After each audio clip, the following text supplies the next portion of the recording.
I've probably robbed over 100 banks in my life, more than 100, maybe 150 banks.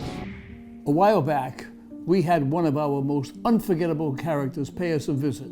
His name was William Sequeira, and he claimed a famous movie was made about him. You ever seen the movie The Town? I have not. Well, that movie's about me. Watch the movie. Ben Affleck plays me in the movie. Well, tell me what the movie's about. It's about guys out of Charlestown, Boston, who rob banks in armored trucks. Well, I'm not sure that The Town was actually based on William's life, but one thing I do know is that he was absolutely certain about one thing. Have you made up your mind that you're not going back? No, I'm not going back to prison. I've been in prison over 37 years of my life. 37 years? Yeah, I was in state prison for 7 years too. But I was in federal prison for 31 years. Unfortunately, that all may have changed this week. He says Ben Affleck once played him in a movie. Now an admitted serial bank robber's been busted again in Boston. 59-year-old William Sequeira came before a judge on charges he recently robbed 2 banks in Boston and tried to rob a third. After nearly 3 years of freedom, it seems as if William, or Boston Billy as he prefers to be called, may have returned to his old ways. This is not a new story.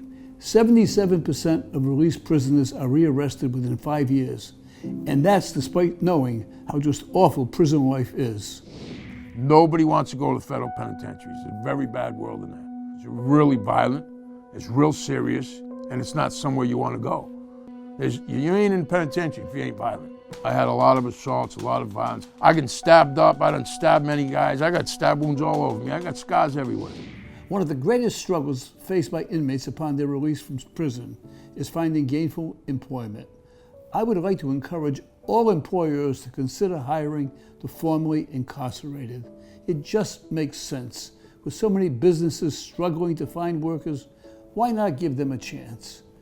You will have the opportunity to transform lives, reunite families, and rebuild communities. There are several fine organizations that are dedicated to helping businesses connect with the formerly incarcerated. One of them is the Prison Entrepreneurship Program, PEP. I encourage you to check them out, as well as similar organizations that are devoted to reducing recidivism in the United States.